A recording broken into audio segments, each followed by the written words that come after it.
Welcome to IDT Talks. My name is Anastasia Lavrina. Today we have a very distinguished guest. Joining me now from the United Kingdom is the former UK ambassador to Azerbaijan, James Sharp. Mr. Sharp, warm welcome to IDT Talks. No problem at all. Thank you very much for having me. And I'll just first of all say how horrified I was by the crash of the Azal aircraft that was shot down by the Russians. And I think that your president is very, very right in actually stressing that the Russian government needs to take responsibility for this and they pay compensation. So really, it was a horrible, horrible thing to happen. And really, I wish my condolences to the Azerbaijani people. Thank you. Thank you very much for your kindness for these words. Coming back to our today's topic, I would like to start our conversation with a question about Donald Trump's return to power. He's coming back to the White House after January 20th, when he will have his inauguration ceremony. How can the UK strategically position itself to capitalize on his America First policies in trade, investment, and global security while ensuring its own economic and political interests? It's a question that every country is asking itself at the moment, of course. I think that for the United Kingdom, our relationship is incredibly strong, very, very deep, and it just covers so many sectors already: security, defence, foreign policy, economic, you name it. So, Trump's been president before. We survived that time, and I think that Britain will survive this time as well. Quite frankly, of course, it's a different government this time round. We have a Labour government rather than a Conservative government. Of course, there are people in Britain saying this shows we need to spend more money on defence. Other people saying this shows that we need to actually try and sign a trade agreement with America to avoid tariffs. But let's see. As I say, I'm quite optimistic that things will work out. I mean, the strangest thing, I have to say, at the moment, are the interventions of Elon Musk, who has taken an approach on Twitter or X very, very much against the British government and against the Prime Minister. So that's the sort of the big thing at the moment in terms of the political debate and discussion here is that why on earth Elon Musk is now intervening against the British government in such a hostile way, actually. So let's see how that turns out and whether or not that again is just a bit of theatre which will die away once Trump comes to office, as you say, later this month.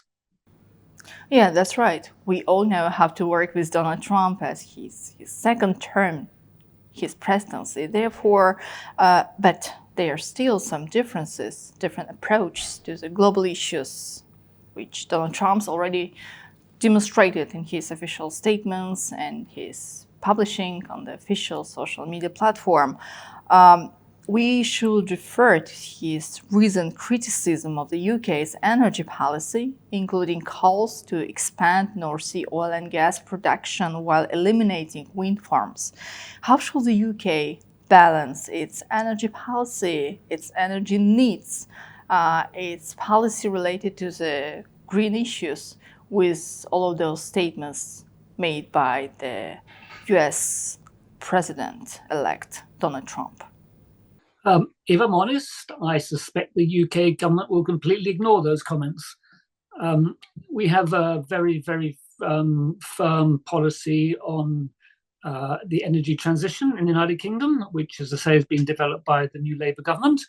And those issues you raised about, especially onshore wind farms and also no new licenses for oil and gas in the North Sea. Those are actually both issues, along with other issues, which actually have been heavily criticised here in the United Kingdom. And there is a lot of concern that the Labour government's policies will not lead to the energy security in the way they claim. They will not lead to lower bills, and they will cost a lot of money. So it's very controversial what the government is doing here in the UK. And I think that that's going to be more politically important to the government than what the future president of the United States says, quite frankly. That's very interesting. And my next question will cover UK-EU relations. Prime Minister Sir Keir Starmer agreed to attend the informal summit of the EU leaders in early 2025. And we all know that it will be the first time since the Brexit. So how do you see the future relations between the United Kingdom and the European Union? I think it just recognises the desire of both sides, including the UK government to actually strengthen, if you like, and mend the relationship. I mean, it's not totally new in that the previous government, remember, negotiated a new deal on Northern Ireland, and the new government also agreed to participate in the European political community, and indeed they agreed to host the EPC meeting in Britain last July, which, as it turned out, was hosted by the new government, the new Prime Minister, Keir Starmer, but it was the previous government that had actually offered to host it. So I think it just is a continuation of a trend. As I say, Brexit was, over 8 years ago now. So I think the two sides are now recognising that there are things that we can work together better on. And security and defence and security is clearly, I think, the top agenda item for both sides in the light of Russia and Ukraine. I think beyond that, the British government has specific issues it wants to improve on in terms of, reducing paperwork for exports and imports, in terms of recognition of professional qualifications and cooperating on illegal immigration, which would be win-win for both sides. The European Union has come back and said, before we start talking to you about these things, we want you to agree to our demands on fishing, and then we also want, a youth mobility scheme. So let's see how it turns out. I mean, both sides have the domestic political considerations to think about, and interestingly enough, in the United Kingdom, quite a lot of opinion polls now show a majority of people favouring rejoining the European Union, who think that Brexit was a mistake.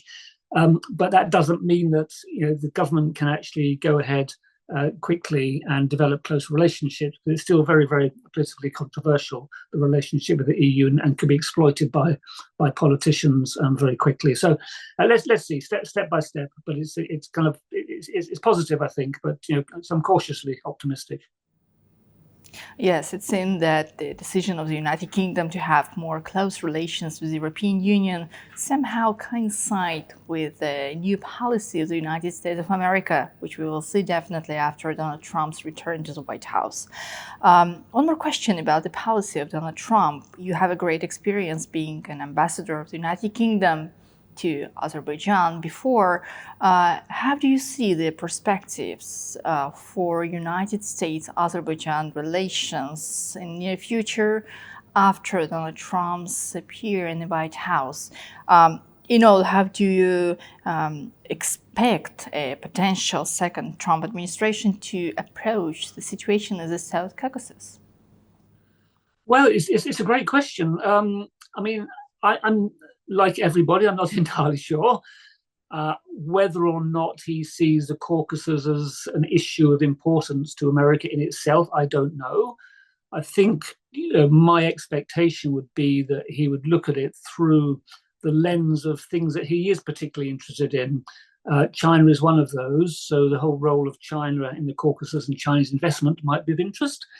Even more importantly, perhaps, is Iran and the role of Iran, because Trump is very, very anti any deal with the Iranians, and I think that the countries of the region need to be very, very careful about their links with Iran. I mean, with Azerbaijan, of course, there's the issue of the north-south corridor, the rail links, for example. There was a question of the link to Nakhchivan that may go through Iran, for example. There were gas swaps previously. I think there's some gas swaps deal that's been had a couple of years ago.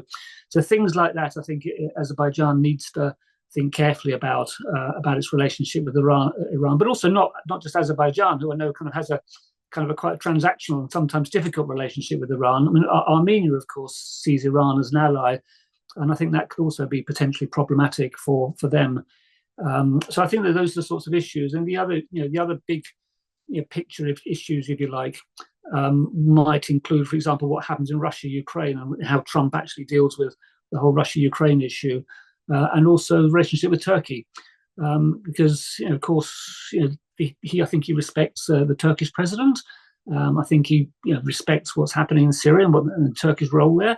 So I think that all of those factors will come to play in terms of he'll look at it more through the relationship, how Iran, Turkey, China, for example, and Russia and Ukraine, rather than specifically about why is the Caucasus important to America. So I think just need for caution for the time being, and just watch and wait, I suspect.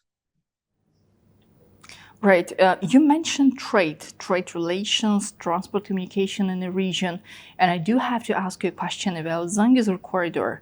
In the latest interview to the local TV channels, the president of Azerbaijan, Ilham Aliyev, stated that the Zangezur corridor must and will be opened. In accordance with the trilateral statements signed by Armenia, Azerbaijan, and Russia in 2020, there was a point mentioning that Armenia will have to make sure that the communication in the region to be unblocked. Unfortunately, 4 years passed since the end of the Second Karabakh War, but we cannot see the significant progress to be achieved in this particular direction. Therefore, what concrete steps you think Azerbaijan can prepare to take if Armenia continues to resist this demand? This Nakhchivan link it just feels very odd to me that it hasn't been settled and sorted out yet, because it's very clearly in the interest of both Azerbaijan and Armenia that this rail link should take place. For Azerbaijan, it gives a link into Nakhchivan. For Armenia, it gives rail access, both to Iran, also to Russia, and the outside world. Because then I think that if the peace deal is signed and the Nakhchivan link is opened up, then Turkey would be prepared to actually open up the border with Armenia. And I think that Pashinyan and the Armenian government recognise the benefits, and they have their own crossroads of peace, for example, which does include the Nakhchivan link, but the rail link anyway. So it's one of these frustrating issues where both sides recognise it's in their interest, but they can't quite manage to actually sort out the details. But there seems to be some progress taking place on that in terms of where do you start? Do you start just with the rail rather than road? And do you start just with cargo rather than passengers, for example? So it just feels to me that it's the Armenian government and the Armenian people perhaps have got a bit hung up on the whole sovereignty question. Rather than just actually look at the practical questions about how you actually then improve the economic situation for Armenia and Azerbaijan and create a win-win situation. So, but I kind of feel that it just working through the details quietly is something that it should be possible to resolve. Mr. Sharp, one of the most important questions, among the most important questions when it comes to the regional and global politics, whether Armenia and Azerbaijan will be able to reach the peace agreement in 2025. Your expectations, your predictions. But before you start answering my question, I would like to refer to the statements made by President Ilham Aliyev in his latest interview, as I previously mentioned. He said that Azerbaijan has made it clear that the abolishing of the Minsk Group OIC and the constitutional changes in Armenia are prerequisites for a peace agreement. So what do you think about the situation? Well, I wish I knew. I think that the start of every year, 2022, 23, 24, we've said, hey, now's the year to make progress and sign a peace deal. And it just hasn't really happened for various reasons. Again, I'm pretty sure that both sides, both governments, recognise that this is in their interests, and they just need to kind of come to agreement on the detail. And they have made a lot of progress. Don't get me wrong. I mean, it was just a few months ago when Armenia was trying to sort of delete a lot of the articles from the draft peace agreement, but now seem to recognise they now do have to negotiate on all of those, and they've now narrowed that down to 2 that you mentioned. And I think that again, Pashinyan has previously recognised that the Minsk Group will no longer have a function once there's a peace deal, and has also recognised previously, before he then came under a lot of domestic pressure, he recognised that actually the Armenian constitution does need changing. So again, it comes back to the difficulties in, it's always the last 10% of any agreement that takes 90% of the time, unfortunately. And it kind of feels, again, you've got the domestic issues surrounding both leaders and both governments that need to be taken into account. So it just feels that the Border Commission, which you didn't mention, but the Border Commission is a good example of how you can make progress through just quiet, steady negotiation. And I think that's a good lesson to learn for the rest of the negotiations. Just kind of lower the temperature, if you like, and just try and make that progress through quiet, compromise-driven, win-win type negotiation. And I think that it kind of feels like it's within reach. And it just feels like, come on, guys, one last push, and just if both sides can compromise a bit, and we should get there. In my opinion, the peace agreement between Armenia and Azerbaijan should be in the interest of the European Union countries as well. We all know about the close energy cooperation, and Azerbaijan is being considered as a very important energy partner for several European countries. We are talking not only about the gas projects, it's also about green energy development projects and green energy transition.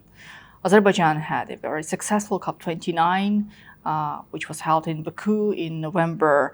And about the future, especially now when there is no any possibility for Russia to transport its gas to Europe after Ukraine decided to stop any kind of transition to be done via its territory. So what are your particular expectations when it comes to energy policy of Azerbaijan and European Union countries in 2025?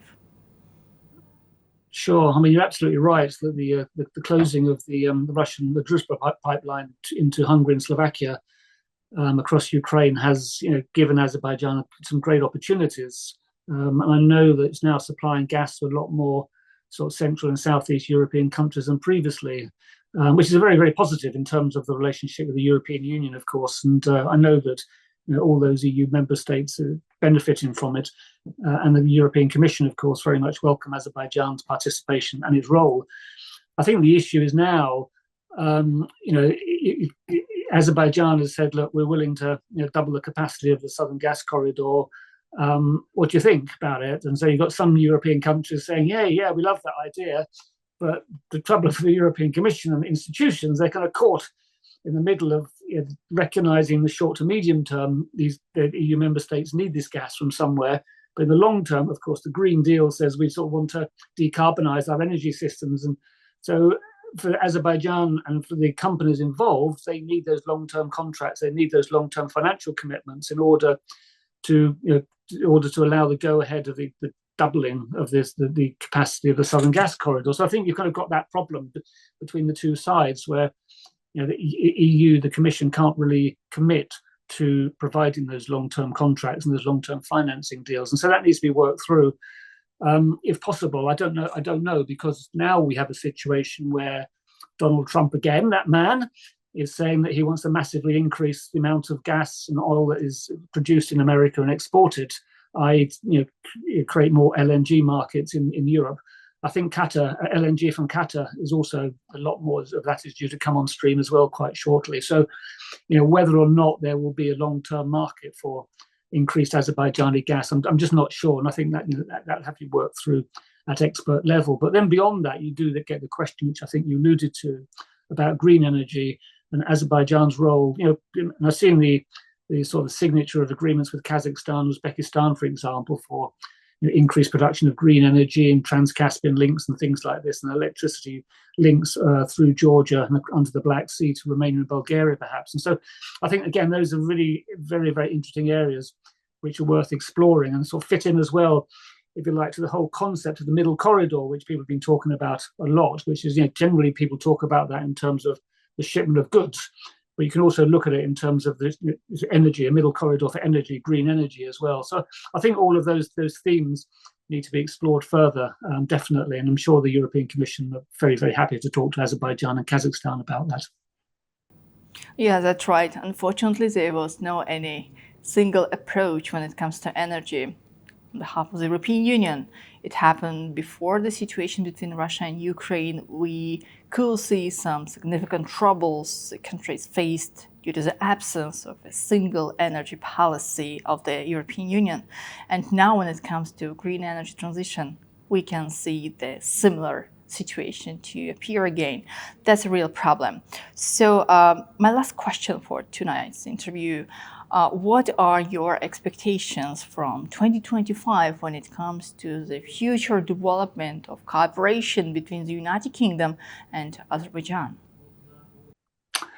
Well, I mean, I have to say, you had the highlight already, actually, in COP29 when the British Prime Minister turned up for the first time ever, also the Foreign Secretary, I think, for the first time ever, and a whole host of other ministers as well. So I think that it's going to be difficult to actually go upwards from there, quite frankly. So I think that was a real highlight in terms of the cooperation and showing UK's commitment to making COP29 a success. And it was a success. I think Azerbaijan did amazingly well to host and negotiate some sort of final agreements on the finance, all the financing of working to mitigate and to adapt to climate change. I think really, really positive outcome. And the UK was very, very happy. I know very, very happy to have played this part and played a strong role in actually helping Azerbaijan reach those conclusions.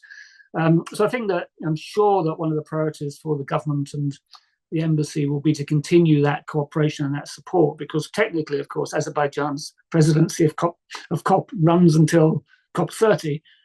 So I think that the extent to which Azerbaijan is involved in negotiations and taking forward all of the things that were agreed, whether the financing deal or the dialogues, then I'm sure the UK embassy will be very, very willing and will want to support that. I mean, one area, of course, is in terms of aid, the financing for third countries, if you like, developing countries. And then I think that that's an opportunity really for Azerbaijan perhaps through its AIDA, the aid ministry linked into the foreign ministry. I think there's really opportunity to then develop, if you like, a COP29, post-COP29 aid strategy to help various countries. And also I know Azerbaijan is looking to actually contribute money to its Climate Finance Action Fund, which is actually set up as part of in the run-up to COP29. So I think that the extent to which you can work with the United Kingdom, because one of our top priorities for aid, development and aid and assistance is, of course, tackling climate change. I think there are big opportunities there to work together. Education, of course, is always an important area where we work closely together. There's sort of the successful master's course now taking place, a dual degree program taking place on renewable energy.